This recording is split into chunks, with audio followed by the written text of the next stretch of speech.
We're picking up around 10 years after we ended the original series and finding Raylan, the man in the hat. And as we like to say, the road ahead is now a little bit shorter than the road behind. Events take Raylan to Detroit, so he's a little bit of a fish out of water, and I think he sees a changing world that he hasn't really changed with. You were going to put a black man in the trunk of your car. Your Honor, the marshal is not the one on trial here. Give me a minute, and he will be. He's older, he's got a teenager, he's just trying to deal. You know, he's trying to figure out how to balance being a lawman and a father.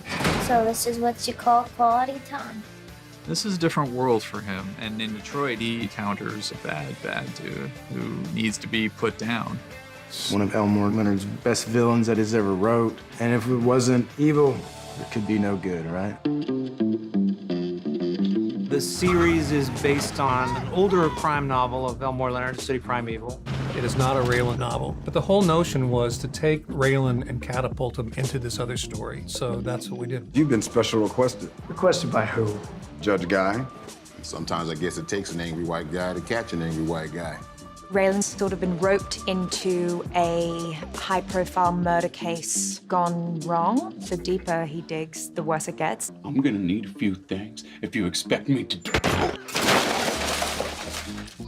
What the hell is wrong with you people? There's Clement Mansell, who's one of the worst guys that Raylan's ever faced. It's a really twisted person, but who's also very charming. See ya. How if I see you first? It's a lot like playing the devil. He's so volatile, he's so unpredictable that everybody's trying to protect themselves because they don't know who he's gonna kill next. Where did you get this? Where I left it, in the ceiling above the shitter.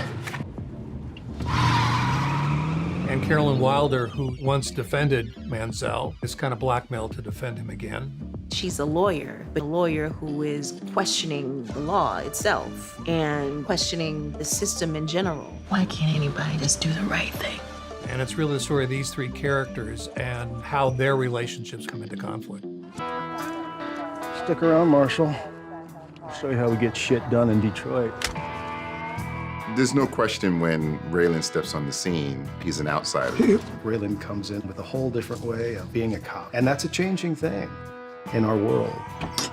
The idea of the police department as a whole being a little more complicated, I think is really interesting to explore, considering the world we're in at this current moment and the issues people are discussing. A lot of the writer's room was trying to figure out how to update this material in such a way that's respectful of what's really going on in the world while still maintaining a fun cop show.